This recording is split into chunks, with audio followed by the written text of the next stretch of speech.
Hello friends, good morning. இன்னைக்கு சமையலுக்கு லஞ்சுக்கு கீரை மிளகூட்டல் அண்ட் மாங்காய் தொகையல் எப்படி பண்ணுறதுங்கிறத பார்க்கலாம். வேண்ட அளவு கீரை எடுத்து வச்சுட்டுருக்கேன். அரைக்கீரை இலைய மாத்திரமா ஆஞ்சு எடுத்து வச்சுட்டாச்சு.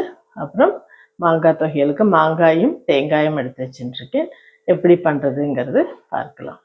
கீரையை வேக வச்சுட்டாச்சு, உப்பு மஞ்சள் பொடி போட்டு வேக வச்சுட்டாச்சு. அதுக்கு ஒரு சின்ன கப்பு துவரம் பருப்பையும் வேக வச்சு எடுத்துட்டு வந்தாச்சு. இப்போ மிளகூட்டலுக்கு இருக்கிற எல்லாமே ரெடி ஆயாச்சு. ஆல்மோஸ்ட் கீரையை வேக வச்சு ஒன்று மிக்சியில் போட்டு பல்ஸில் போட்டு எடுத்து வச்சுருந்தாச்சு. அது நல்லா சேர்ந்துண்டாச்சு பாருங்க. அப்புறம் பருப்பு, கொஞ்சம் தேங்காய், ஜீரா, மிளகா வெத்தலை. தேங்காய் ஜீரா மிளகா வெத்தலை இப்போ அரைச்சி விடலாம். வரக்காய் எல்லாம் ஒன்றும் வேண்டாம், ஜஸ்ட் லைக் தட் சேர்த்து அரைச்சி விட்டு எல்லாத்தையும் சேர்த்து மிக்ஸ் பண்ண வேண்டியதுதான். கீரை, பருப்பு, தேங்காய் எல்லாத்தையும் மிக்ஸ் பண்ணி நல்லா இலக்கி விட்டாச்சு. ஒரு சின்ன கொதி வரட்டும், அப்புறமா பொரிச்சு கொட்டணும். கடுகு பொரிச்சு கொட்டியிருக்கேன்.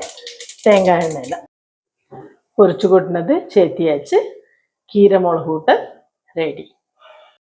தொகையலுக்கு வேண்ட பொருள் எல்லாம் பார்க்கலாம். என்னெல்லாம் வேணுங்கிறது எடுத்து வச்சுட்டு இருக்கேன். கடலைப்பருப்பு, உளுத்தம்பருப்பு, அப்புறம் பெருங்காயம் ஒரு சின்ன பீஸு, மிளகா வெத்தல், உப்பு, வெல்லம், அப்புறமா ஒரு சின்ன பீஸு இஞ்சி, கருகாப்பிலை, மாங்காய், தேங்காய். இதில் மாங்காய் போடுறதுனால புளி அவசியம் இல்லை. எப்படி பண்ணலாம்ங்கிறது பார்க்கலாம். எண்ணெய் நல்லா காஞ்சதுக்கப்புறம் பெருங்காயம் எடுத்து வச்சுட்டு இருந்தது, கடலைப்பருப்பு, உளுத்தம்பருப்பு போட்டு வறுத்தாச்சு. இப்போ நல்லா அது சுவக்க வறந்தாச்சு.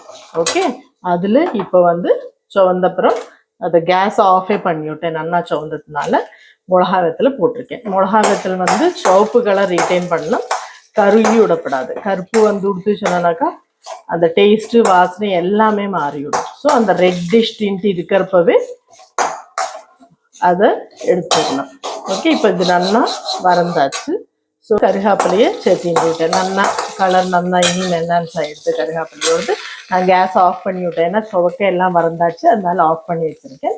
இப்போ இதில் ஒரு பீஸ் இஞ்சி, வெல்லம், உப்பு இதையெல்லாம் போட்டாச்சு, ஆஃப் பண்ணியாச்சு. கொஞ்சம் ஆறுனதுக்கு அப்புறமா தான் மாங்காயும் தேங்காயுமா சேர்த்த போகிறோம். ஓகே, ஆறுனதுக்கு அப்புறமா தேங்காயை நான் சின்ன சின்ன பீஸாக கட் பண்ணி வச்சுருந்த தேங்காயை இதில் மிக்ஸ் பண்ணி போட்டாச்சு. இது நல்லா கொஞ்சம் ஒரு பாதியோண்டு அரைஞ்சதுக்கு அப்புறமா நான் மாங்காயை சேர்த்துறேன். ஓகே, அதே மாங்காயும் கட் பண்ணி வச்சுருக்கேன். ஒன்று நல்லா அரைஞ்சதுக்கு அப்புறமா, பாதி அரைஞ்சதுக்கு அப்புறமா மாங்காயை சேர்த்தி அரைச்சா போதும். இப்போ பாதியோண்டு அரைஞ்சிருக்குது, நல்லா ரவையாக அரைஞ்சாச்சு. அதில் கட் பண்ணி வச்ச மாங்காயை சேர்த்தி நல்லா சேர்த்தி ஒன்று அரைச்சி விடலாம். மாங்காயை சேர்த்தின்ட்டு தண்ணி ஒன்றும் தெளிக்காமல் அப்படியே அரைச்சேன். அரைச்சி இந்த ஸ்டேஜில் டேஸ்ட் பார்த்தப்போ கொஞ்சம் புளிப்பு தூக்கலாக இருந்தது. நினச்சதை விட மாங்காய்க்கு நல்ல புளிப்பு இருந்தது. அதனால கொஞ்சம் வெல்லம் சேர்த்தின்னு இருக்கேன். தண்ணி சேர்த்தாத அதில் அந்த இன்க்ரீடியன்ஸோட வெட்னஸ்லேயே அரைச்சி எடுத்திருக்கேன். வெல்லம் போட்டதுக்கப்புறம் அரைக்கலை, பல்ஸில் தான் போட்டு எடுத்திருக்கேன்.